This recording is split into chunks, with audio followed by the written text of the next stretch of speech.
You're listening to Mr. Allard's Neighborhood. Small town feel with big time ideas. After all, you are entitled to Brad's opinion. Here's your host, Brad Allard. Well, good morning. Extra special show. Josh, I'm not seeing myself on the screens. There you go. There we go. Okay. I mean, I'm so good looking. I want to, all right. No. I got you. All right. Anyone want to see if I'm making a fool of myself as usual. But anyway, thank you for squeezing me in. This is kind of a last minute thing. Kind of like what happened in Venezuela. Actually, that's not true because this has been in planning for months. And, people, were surprised. I woke up Saturday morning and I have a normal phone routine. I get up, check my diabetes numbers, check the weather, and then I check the email. And it had like breaking news, Maduro captured. And I thought, what is this? It's not something you would expect to read on Saturday morning. And so I got up, checked out all the news, and sure enough, there he was. And so we may have been surprised, but apparently this has been planned for months. And I'm going to talk about that, and also at the end talk about Iran, which has gotten very little coverage. Even before the Maduro news, Iran has been going through a series of very violent revolts, protests, whatever else. Several people have been killed. Many have been jailed. Iranian security forces have been cracking down. The goon squads have been knocking heads and all this, and it hardly makes the news at all. The only where I was finding the news, the only place I was finding news was in National View. I mean, I didn't see it much in the Wall Street Post, what am I saying? Washington Post or the Wall Street Journal, that's what I meant, or the New York Times, or NBC News or CBS News. I mean, it was at best a blip, and that's it. When we were all worried about what's the future of Tim Walz in Minnesota or something like that, this is a pretty significant thing going on. So I'm going to talk about that at the end, but first we're going to do the business of Venezuela after we run through the sponsors right quick. And I try to do my multitasking of trying to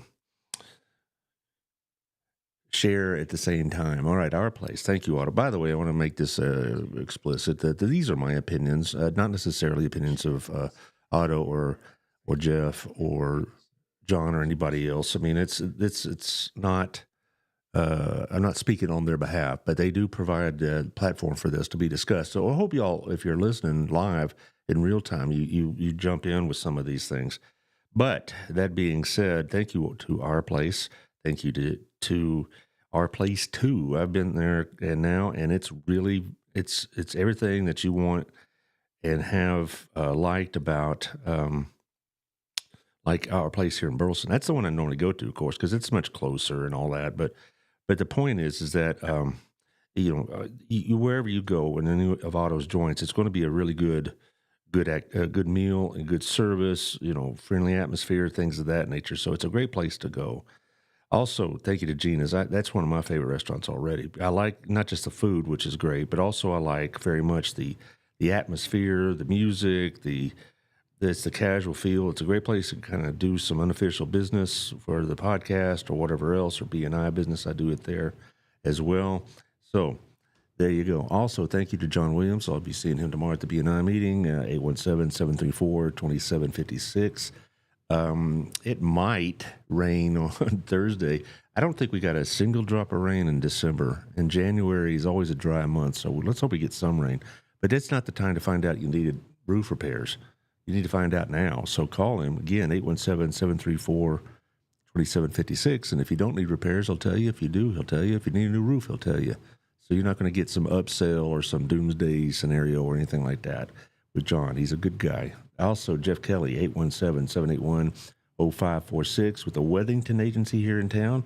You also can contact him at jeff@jeffkellyrealty.com. He's got houses for sale. And if you're looking to buy or sell in this area, this is a good place, a good man to do it with. The Wethington Agency is a very well-regarded, well-respected outfit here in Burleson. Jeff is one of their top agents, so give them a call if you're looking to buy or sell in this area. And our friend Rich Hooper at 88.3 The Journey. And, he's hard at it, trying to get the radio station even more well-known. It is a nonprofit. It does compete against other bigger outfits. So you want to see this kind of musical programming, Christian-based music in our area, give them a listen or give them a donation. We'll take either one. All right, where do we start? I have a film or news clip from last night, and it is kind of long. It's about 7 minutes, so bear with it. But it does explain things a lot, and it's better than me trying to grind through it. So I'm going to let the video clip run, and then we'll get back to it, and we'll discuss a few things. I got some pros and cons about this thing, and I'll tell you my thoughts on the matter. Also, the big question is this constitutional or not? And I'll be addressing that as well. So let it rip, Josh. Nightly News with Tom Yamas. And good evening. We begin tonight with the extraordinary events that brought the man who was leading the country of Venezuela just 72 hours ago to standing before an American courtroom today in shackles. This was the scene in New York City today. Nicolas Maduro, the country's brutal former leader, handcuffed and surrounded by federal agents, being brought into court to face charges of narco-terrorism. Maduro was defiant, saying he is not guilty, that he was kidnapped by the U.S., and that he is still the rightful leader of Venezuela. Maduro was taken in by U.S. forces in a nighttime raid over the weekend. And today, growing questions about who is in charge of that country, with President Trump telling our Kristen Welker just today that he is. The vice president of that country officially sworn in today. You see her there to lead that nation. And we have new reporting tonight on her relationship with the United States. We are covering it all tonight, including our Gabe Gutierrez, who is at the Venezuelan border. But we want to begin with Sam Brock, who was inside that courtroom today. Just 3 days ago, he was living a life of luxury as the authoritarian leader of Venezuela. But Nicolas Maduro tonight, restrained in shackles, alongside his wife, Celia Flores, arraigned in New York on federal charges, including narco-trafficking. Inside court, a defiant Maduro pleading not guilty and telling the judge, "I'm innocent, I'm a decent man, I'm still the president of my country." When the judge asked Maduro to confirm his identity, the deposed leader spoke at length. "I am Nicolas Maduro, the constitutional president of the Republic of Venezuela. I am a prisoner of war." Flores, appearing with bandages on her face, also pleading not guilty. The U.S. case features a mountain of evidence accusing Maduro of personally overseeing a criminal enterprise flooding the U.S. with thousands of tons of illegal drugs, including using the Venezuelan military to protect drug shipments and handing out diplomatic passports to give traffickers immunity. Deputy Attorney General Todd Blanche with Tom tonight. How are you going to tie Maduro to all of this? He's been indicted by a grand jury in New York for the second time. I mean, to be clear, what this 2025 indictment showed is that the conspiracy that was alleged up through 2020 when he was indicted the first time just didn't stop. Maduro and his wife were captured after President Trump approved a complex U.S. military mission involving 150 aircraft and 20 bases. All of it similar to the U.S. invasion of Panama in 1989, when President George H.W. Bush sent U.S. troops to arrest dictator Manuel Noriega after he was indicted for narco-trafficking. In court today, Venezuelan Pedro Rojas shouting at Maduro, "You will pay." He told us under his regime, he was a political prisoner. Before 2019, these guys is prisoner in Venezuela. Me too. You know how? Yeah, 4 months. Nicolas Maduro, you know, innocent. And Sam joins us now live. Sam, Maduro will get his day in court. What do we know about his defense team? That's right, Tom. Maduro's attorney, Barry Pollock, actually represented Julian Assange in his 2024 plea deal. Now, how he could hire such a high-profile attorney with frozen assets is an open question right now. His wife, by the way, has different legal representation, and if convicted, Maduro faces life behind bars. Tom. Sam Brock leading us off tonight. Sam, we thank you for that. Now to those growing questions over who's in charge in Venezuela. The country's vice president sworn in today while President Trump says the U.S. is in control. In our new reporting, a key factor that prompted President Trump to send the U.S. military on that daring mission to arrest Maduro. Here's Peter Alexander. Tonight in Venezuela, Delcy Rodriguez, a Nicolas Maduro loyalist, sworn in as his successor with Maduro's son in attendance. But it remains unclear who's really in charge. President Trump's adamant it's the U.S. I'll give you an answer, and it'll be very controversial. What does that mean? We're in charge. Secretary of State Marco Rubio earlier saying the U.S. will not govern the country. Well, it's not running, it's running policy. But instead will enforce its existing quarantine on Venezuelan oil to exert control over the country until an election is held. They will continue to face pressure from the United States. Immediately after Maduro's capture, Rodriguez defiantly accused the U.S. of an illegal kidnapping.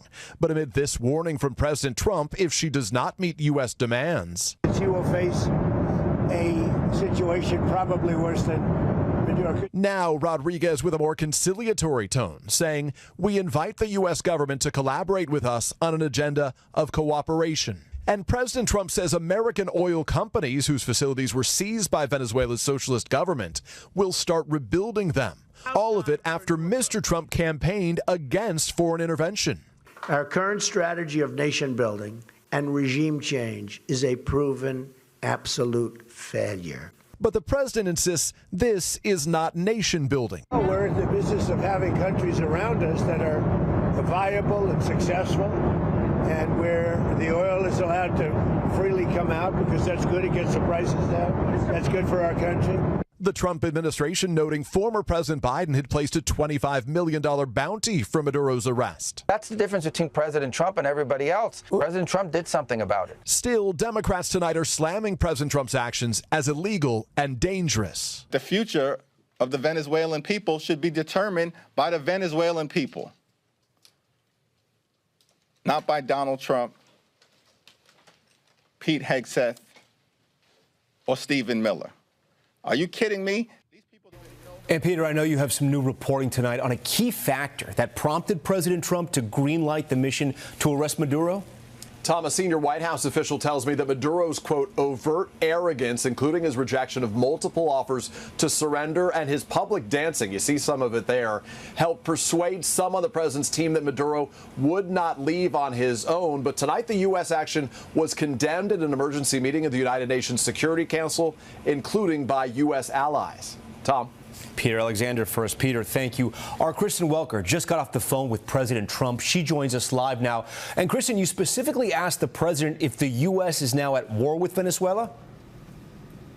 Tom, that's right. President Trump told me the United States is not at war with Venezuela, but instead with the people who sell drugs and empty their prisons into this country. I asked about the interim government. He said, quote, I do get the sense that they're cooperating. They need help, saying newly sworn in President Delcy Rodriguez loves her country and wants it to survive. Now, he says if she stops cooperating, Tom, that's when he'll consider more U.S. action. And he does not believe he needs congressional approval to do it. The president says a number of his officials will be involved with Venezuela, but he's the ultimate person in charge. Tom. Kristen, welcome with the latest comments from the president. Thanks. All right. Thanks for hanging in there, guys. I know it was kind of a long clip, but I think it explains a few things and it saves me from, rambling on about certain things. Let's say from the beginning about this. I've been on this show several times about actions in Venezuela or other military actions, and particularly the bombing of those drug ships. I assume they're drug ships. I mean, I'll take the intelligence at its word, but the mistakes may have been made. Who knows?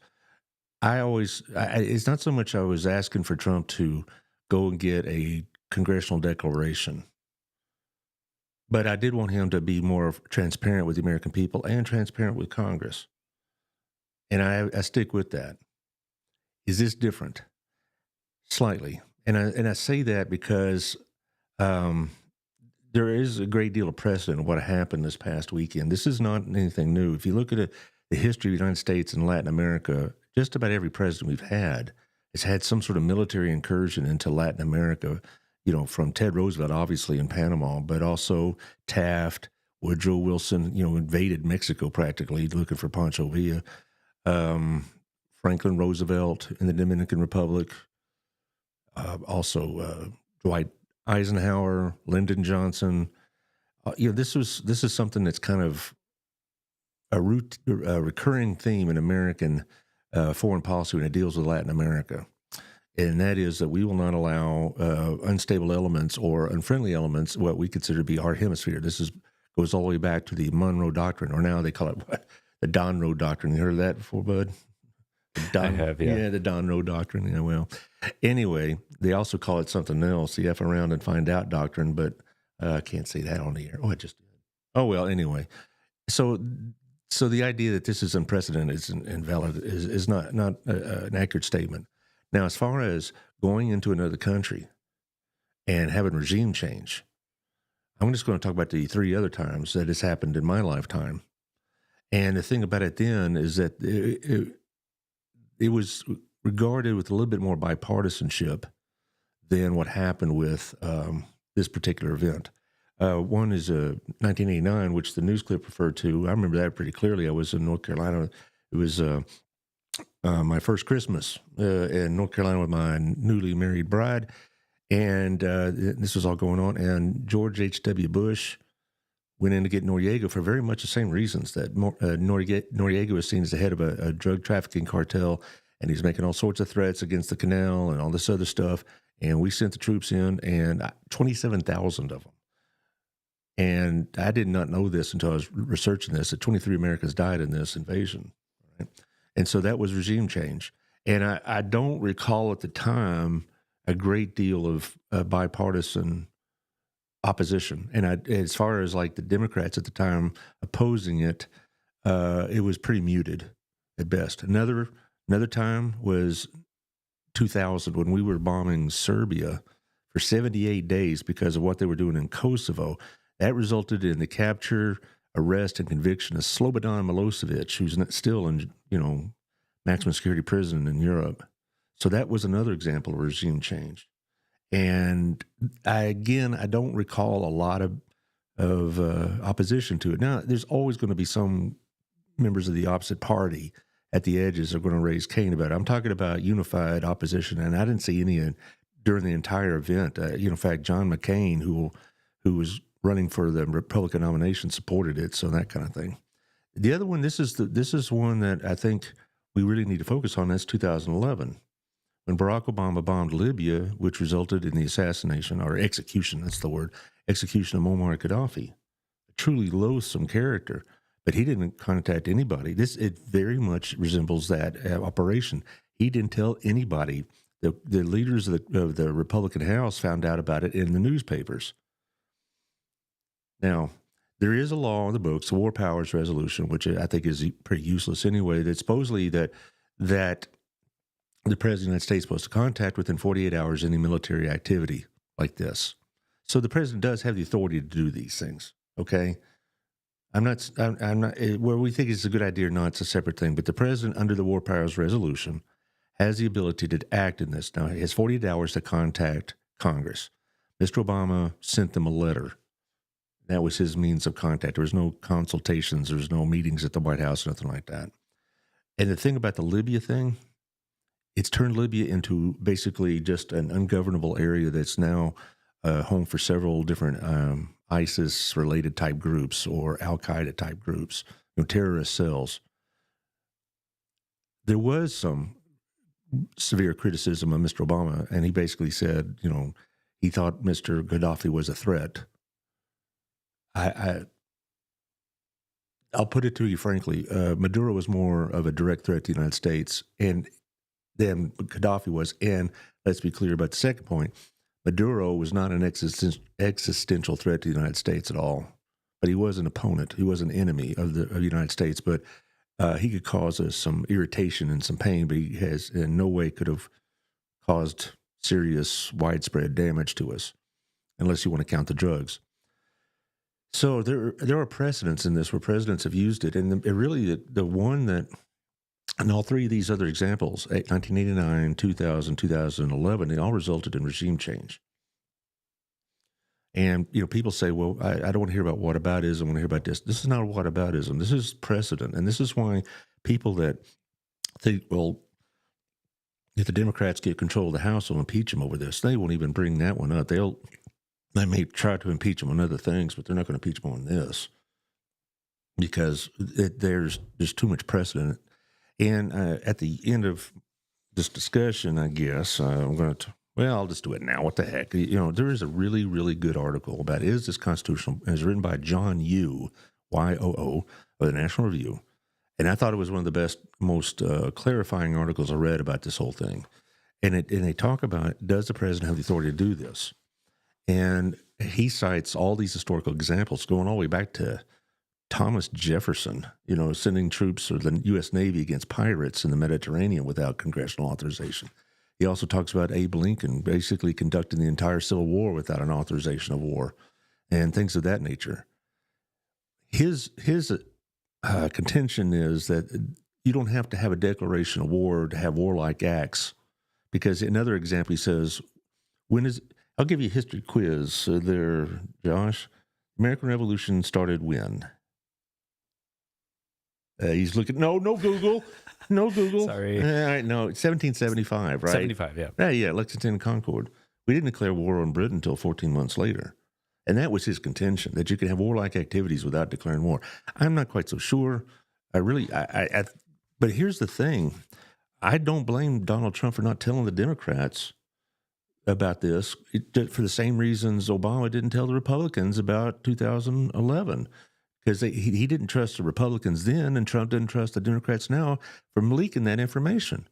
If he'd have brought him in and said, hey, we're about to do this thing, there are some people, I'm not going to accuse Hakeem Jeffries or others of this, but there are some people in the Democrat Party whose hatred of Trump is so intense that they would have leaked it to the New York Times, and the cover had been blown in to put our whole operation in jeopardy and to put men's lives in jeopardy. So I understand why. I'd like to have a political system where the two parties could kind of at least trust each other enough to go over these kind of things, but we don't have that because there's so many people. They used to call it the Obama derangement syndrome, and for some Republicans it was real, and the Biden derangement syndrome, which was earned, I guess. Anyway, but I'm just saying that I understand why he didn't tell him. Now, do I criticize him for that? I'm more critical of a system where he couldn't do that without jeopardizing the operation. And that's where I go with on that. So if you think I'm inconsistent, I'll have to live with that, because I do think that the bombing of the ships and all this other stuff was warlike activities really without any congressional authorization. And I told you then, and I'll tell you now, I wish he had gone to Congress and said, here's what we're going to do. And if they said no and he did it anyway, then we could talk about that. As far as blockading the ships, that he was enforcing international law or international sanctions that were imposed not just by the United States, but by the European Union and several Latin American countries as well. So we're not talking about, I don't think any violations of law there.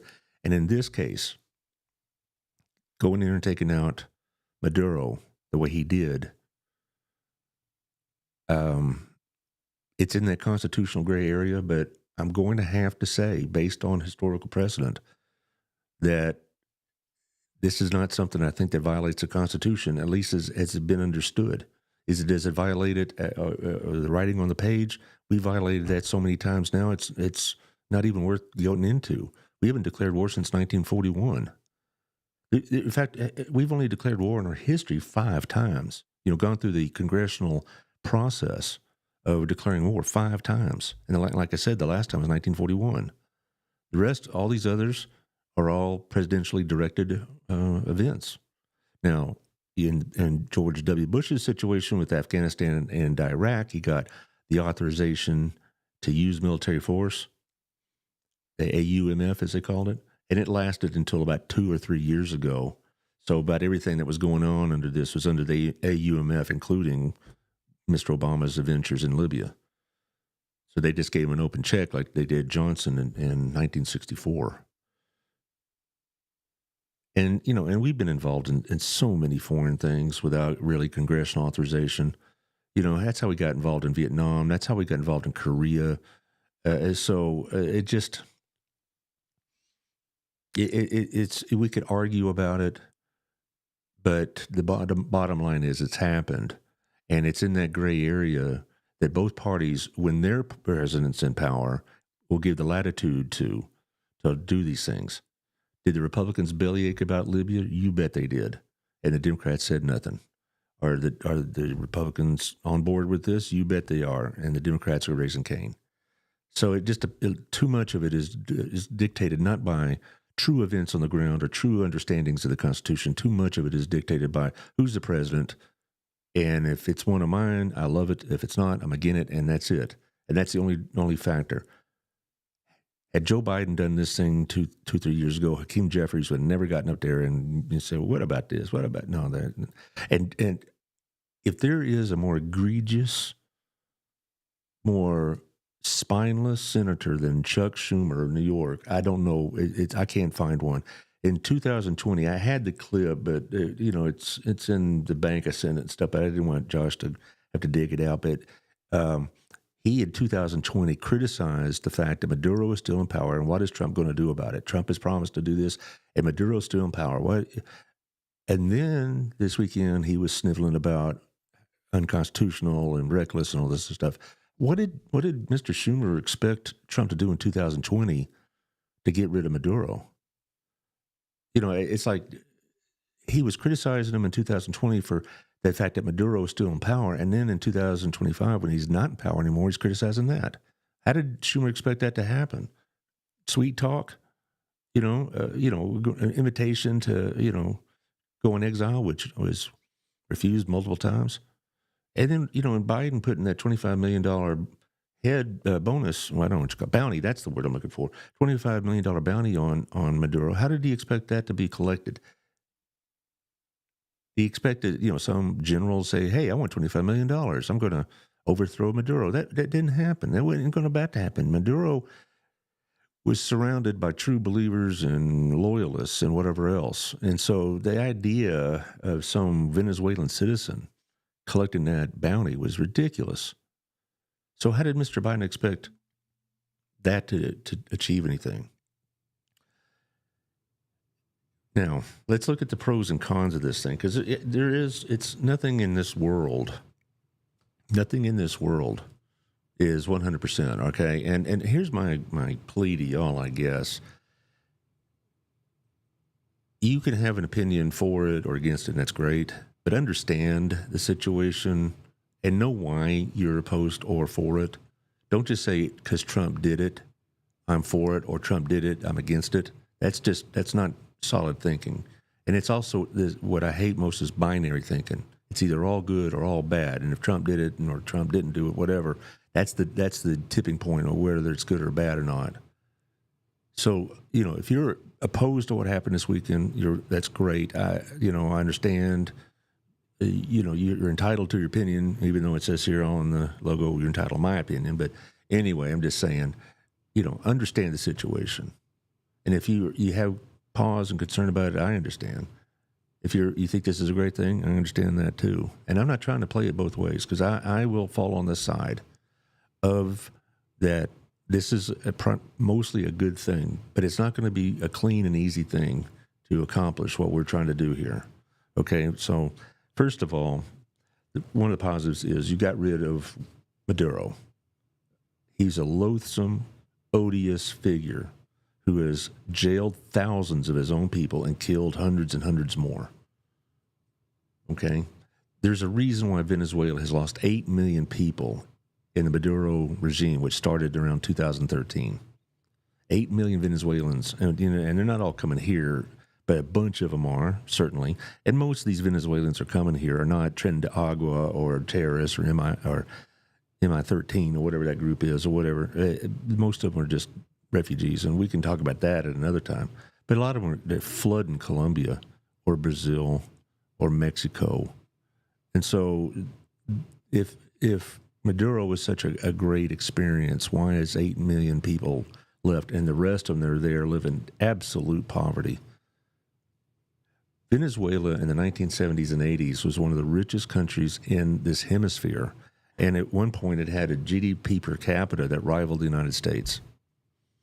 And still has the most proven reserves of oil, and the wealth that coming into Venezuela was immense. Now, of course, they had the usual corruption that you see in Latin American governments and stuff like that, but the living standards of Venezuelan people were equivalent to the United States. And then in 1998, Hugo Chavez takes over, nationalizes the oil industry, basically robs them blind, and within a decade or so, They had gone from one of the wealthiest countries to now they are second only to Haiti as the poorest country in the Western Hemisphere. Second only to Haiti. So any of this crap about socialism working as Venezuela's Exhibit 1, that socialism is a failed experiment. All right, and I don't want to hear in this business, well, they just didn't do it right. No, they did it exactly the way it was designed. All right. Also, the possibility exists for Venezuela to return to the Democratic Republic that they were before Hugo Chavez shut it all down in 1998. Prior to that, they had democratic elections. They had, multiple party systems. They had a representative Congress. And again, I'm not going to tell you it was perfect. I mean, they had, corruption and all this other stuff as well. But, I don't know if you can look at the United States and say we're free of that. I don't know if anytime you put money and government together, there's going to be some skimming off the top. That's just, no matter how, saintly we like to think our political leaders are. There's always going to be people in the private sector that's going to get a piece of the action. And this is what happened in Venezuela, but they still had a great deal of political freedom. They had a free press. They had a lifestyle that was very, very comparable, and their immigration rate was very low because they didn't want to leave. Okay, here's another one that this is really, I think, one of the driving factors also of why we took out Maduro, and that is his connections to Chinese and Russian and Cuba and Iranian foreign policy actors. It's interesting because I'm reading about the invasion itself, the capture itself. And Venezuela had state-of-the-art Russian air defense systems and had state-of-the-art Chinese radar detection and other systems. And the United States blew right by them. I think even if you look at it objectively, this was a tremendous success for the American military. They had been planning this thing for months. And it worked. They were in and out within 2.5 hours with no casualties, at least on our side. Now, there were some Cuban bodyguards that got killed and things of that nature. But I'm just saying it was a spectacularly successful operation. And it showed the weaknesses of the Russian and Chinese military assets.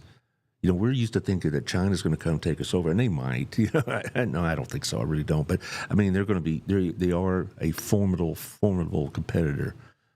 But I think this really shook the Chinese because they basically had their best systems just shredded. Same with the Russians. And so even if you're opposed to this, I think the quality of our military shows that we still are the bad boy on the block because we went against some of the foreign actors best, and it didn't stop us one iota. I'd tell you the country that's really going to be reeling from this is going to be Cuba because they depend entirely on Venezuelan oil, and they ain't coming anymore. They may have some blockade runners, but basically Cuba, I would not be surprised by this time next year, Cuba is either in complete shambles or they're going to have a new government. Okay, Cuba is toast.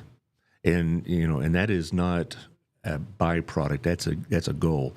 When you have somebody like Marco Rubio, whose parents were Cuban refugees, you have him in charge of the Secretary of State and the National Security Advisory Council. Yeah, Cuba is in the crosshairs. And so I would not doubt very soon that they'll be making noise about dramatic reform in Cuba and inviting America involved in this. Like the news clip said, Venezuela says they're looking forward to cooperating with the United States. I'll get to that in a minute. Also, the fact that the possibility of democracy in Venezuela is greater than, say, it was in Iraq or Afghanistan, because when we try to go into Iraq and Afghanistan and create democratic-style governments, there was no memory of that. There's no history of that in Iraq or Afghanistan at all. They were governed by, first by monarchs and then by warlords and then dictators, and there was zero roots in constitutional theory, constitutional practice in those countries. It failed utterly. Now, Venezuela has had various shapes and forms a democracy and a republic since the 1820s, and so they have a memory of it. They remember how democracy is supposed to work. I am much more confident that Venezuela will have a successful transition than I ever did in Iraq. I supported the Iraq invasion when it started, and I hung with it for about 3 or 4 years, and after a while I said, this ain't working for me or them. But in this, I think it's got a real chance. It's going to be, in my opinion, I think it's going to be harder to implement democracy in Cuba than it is in Venezuela, because they don't have living memory of it in Cuba. Second of all, another reason I think Venezuela is going to be better off than Iraq or Afghanistan is we don't have a lot of outside players like we did in those Middle Eastern countries, all those terrorist groups, and ISIS and Al-Qaeda and Syria and Russia and all this. There are not groups in Venezuela other than Maduro's supporters, which there are some, that will be an obstacle. We're not going to have outside players. In other words, we're not going to have terrorist groups. Basically, you're not going to have an ISIS-type group or an Al-Qaeda-type group or a Taliban-type group, or you fill in the, whatever, Middle Eastern terrorist outfit. You're not going to have Hezbollah, whatever. You're not, Iran is not going to come to their help because they haven't. It's another thing. Supposedly Iran and Cuba and Venezuela and Russia and China all had this pact that they would, come to each other's aid. And where are they? They bailed on Venezuela. Absolutely. So, and Iran already has been told, if you send anything over to Venezuela, we'll have round 2 of what happened last summer. So I don't expect outside players to destabilize the system. Now, there'll be inside players that are going to, that had connections to Maduro and whatnot, that are going to be less cooperative. But I think in the long run, and in the near future, I think Venezuela has a lot better chance of being democratic. Now, what are the cons? Well, it's possible we could have American military personnel there. Mr. Trump has already said he's not opposed to that, if necessary. And that would be an unfortunate turn of events. But that's possible. So you never know about further military conflict. The other downside is that I read this 2 or 3 places that, China may use this as a provocation to invade Taiwan. Well, you did it in Venezuela, we're going to do it in Taiwan. We'll indict their president, and if he doesn't come over, we'll just go and, quote, exercise that warrant. That is really what this is about. It's really not an act of war. It's more like an arrest. It's like the news media mentioned this. In 2020, Maduro was indicted in the New York courts for drug trafficking, and then they updated that indictment a few months ago. And so this really, what you should look at this is more like the execution of an arrest warrant than anything else. If it was a regime change, then why did he leave the vice president in charge, a Maduro supporter and loyalist? You want to throw up Delcy Rodriguez up there? There she is. She has said that she was willing to cooperate with the United States. And what I read about her was that they said that people before all this happened dealt with her much more profitably. You might not profit like money, much more successfully. That's the better word, than they did with Maduro. Maduro was just an obtuse and dense bully, and she's a bit more pragmatic, and she's a technocrat. She also is the daughter of Marxist rebels and such as that, so she has a radical background. But the point is that the Trump administration looked at her and said, well, we could do business with her, and that's why she's staying. Now, Trump has already said, if she doesn't continue to do business, we'll take her out too, and blah, blah, blah. But I'm just saying that if this were a true regime change, she'd be gone, the whole cabinet would be gone, the whole military leadership would be gone. It's just Maduro. So it very likely, she's going to be running Venezuela. It's kind of funny. Trump said she's going to make Venezuela great again. Now, that's a heck of a deal. We've gone from MAGA to MAVA. Is that it? You like that? Oh, brother. You like that? Make Venezuela great again. I know, whatever. But I think, and I'm hoping that she's going to look at it more pragmatically and look at opening up some things and maybe taking down some of the security apparatus. I mean, the police state in Venezuela is intense. I mean, there's thousands of people in jail, and they're brutal and all this other stuff. Now, the woman that a lot of people assumed would be the new leader of Venezuela is this lady here. Her name is Maria Corina Machado, the Nobel Peace Prize winner, and she's been very, very supportive of Trump. And I think she thought she'd be the new president. The Trump people said, quote, she doesn't have the respect of the Venezuelan people. I don't know about that, but basically they kind of pushed her to the side, and then and they're going to deal with Rodriguez. And I do believe as long as Rodriguez is cooperative, progress will be made. And from what the Trump people have described her is that, yeah, she's a Maduro loyalist and she's an ideologue, but she also is pragmatic and also a patriot for Venezuela, and she's going to do what it takes to keep Venezuela afloat. And so they look at her as a potential partner in all of this. So we'll see. Okay. Anyway, to kind of sum it up with all this, because I want to get to Iran now in a minute. If you don't like what happened over the weekend with Maduro because of the potential problems it may cause internationally. Oh, by the way, speaking of which, they mentioned the UN Security Council had a lot of criticism about it. Well, to heck with them. You know, this is what gets to me about the UN in particular, or the Europeans, is that they will bellyache in public and then praise us in private. And that happens all the time. If you think that the Europeans are upset by this, it's all for their own folks back home. Behind the scenes, they are more than glad to see Maduro gone, and they're glad somebody else did it.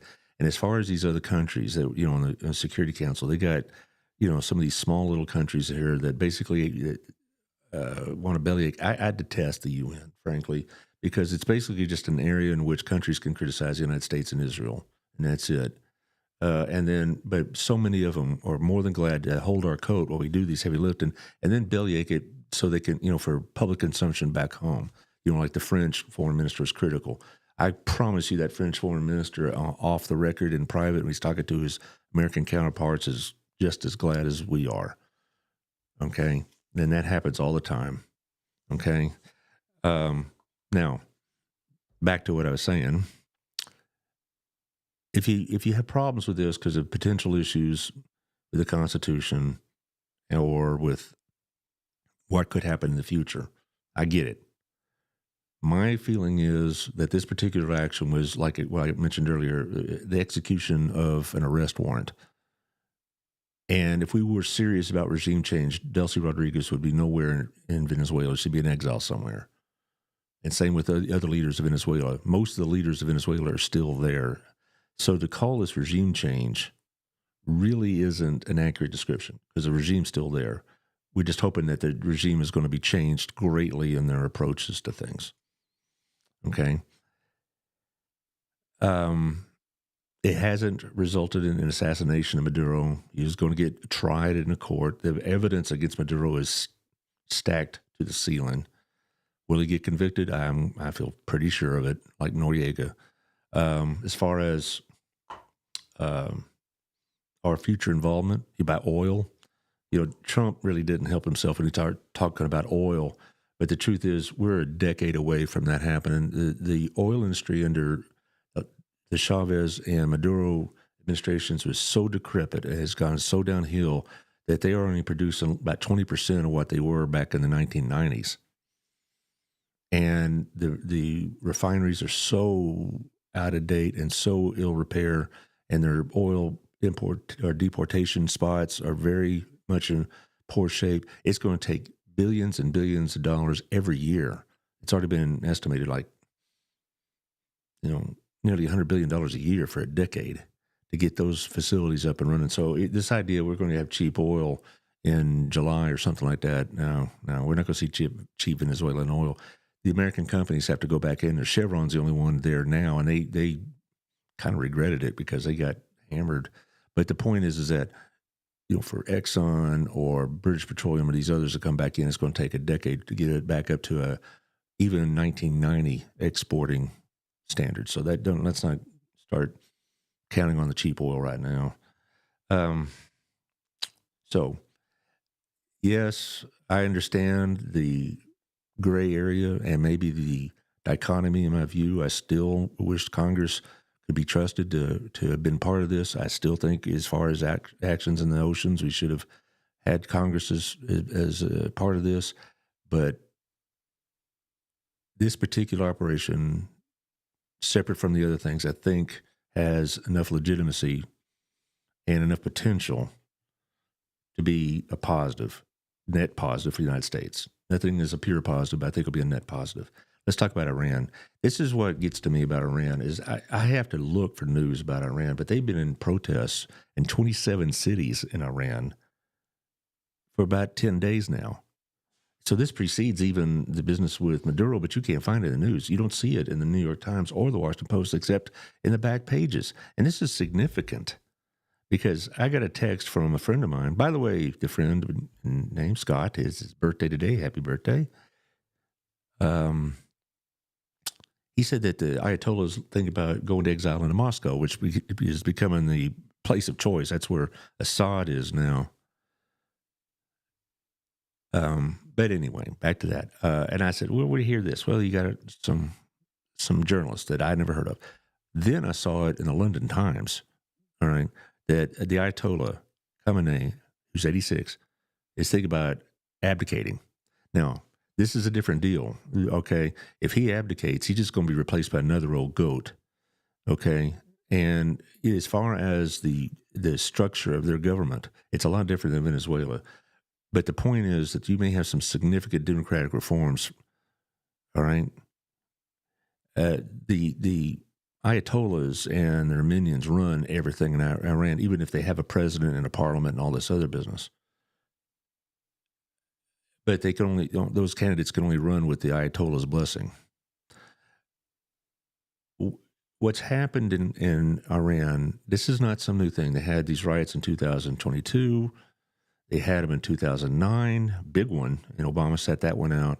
22, Biden set that one out. We could, well, am I critical of it?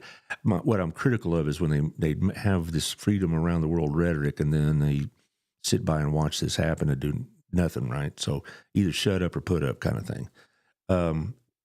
Iran has been going through this revolution now. Their currency is worthless on the international market, period. And it's worthless at home. And so they have tremendous inflation problems. It looks like the Weimar Republic of Germany. Total chaos. And most people in Iran live in poverty, okay? The middle class is decimated. And when that happens, that's when change happens. Now, will Iran continue to be an Islamic state, a theocracy? I believe so, but I think it's going to be more along the lines that you see in other Middle Eastern countries where it's an element of their government, but they still have democratic overtones in it. So I'm hoping this. We have a clip, don't we? And let's check that out, see what we got.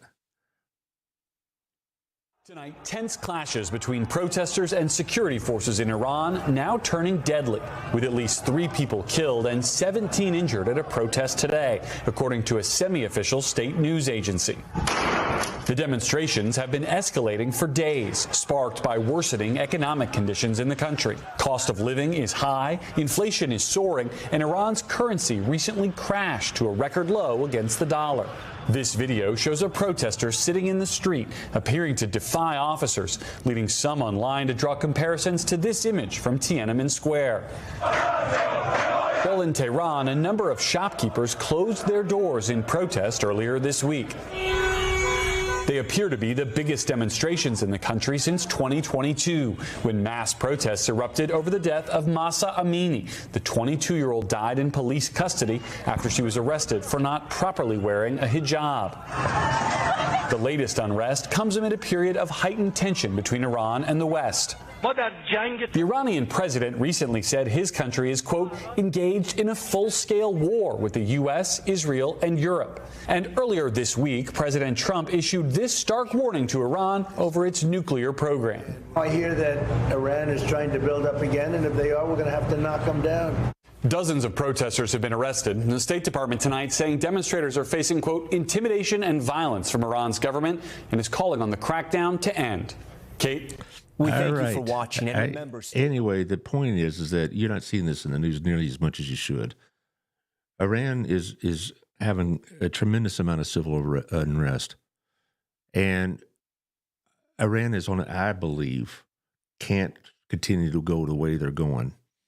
All right. The people aren't as concerned about a nuclear bomb as they are just trying to get food on the table and be able to afford to live. And the fact is that I think they got the message last summer that Trump will do exactly what he says he's going to do about Iran nuclear weapons. And we could criticize Trump for a lot of things, and I know I have. But that has been one consistent thing with him all these years is that he even before he was a political candidate, he was saying that we can't have Iran with a nuclear weapon. So he has been consistent on that. And when he says, we'll just knock them down again, I don't think the Iranians doubt that for a minute. Now, but the point is that do we need to do anything to help them? Trump said he would take action if any of these people got shot. Well, that was on X or Truth Social, I guess. No, we're not going to send troops in there. But we need to continue the sanctions. We need to continue the pressure on. We need to, support the people as best we can without actually putting our hand into it. This has to be done by the Iranian people themselves. In contrast to Venezuela, who Hakeem Jeffries says, let the Venezuelans do it on their own. That never would have happened. This has a possibility of it happening. And I urge y'all to keep track of what's going on in Iran, because if the Ayatollah abdicates and a regime change internally happens, we could definitely benefit greatly from a nuclearized, more stable, more cooperative Iran. So many of the Middle Eastern problems will be solved by that. So there you go. Anyway, look forward to any comments in my way. I hope you share this with friends if you think it was worth listening to. I appreciate Josh being so available. Wasn't that bad, was it? You learned something. Bad. No, it was good. It was good. You learned something? Yeah. You learn something all the time here. Yeah, Boy, exactly. You just sit there and let it absorb all that information. Well, Thursday at 11, I have Victoria on. We're going to talk about things that are more closer to home, including the stormwater runoff fee. That didn't sound like a big deal, but it is a big deal. That's the thing about city politics is that you tell people from outside, you say, is that really a thing? Is that people get worked up about? Oh, but yeah, they're worked up about it. Also, I'm going to ask her about some of the comments I got when I saw that Razzoos had closed. Some of the comments I got was about the parking situation downtown. I'm going to let her respond to that because I know they've been building spots and things like that. And so we'll talk about that, and we'll talk about some of the other concerns of the city. And then next Monday, I got the mayor on, so I'm going to be asking him the same questions. So I got a couple of local shows coming up that y'all can be interested in. And thanks for listening. Thanks for letting me indulge myself. And I will see you Thursday.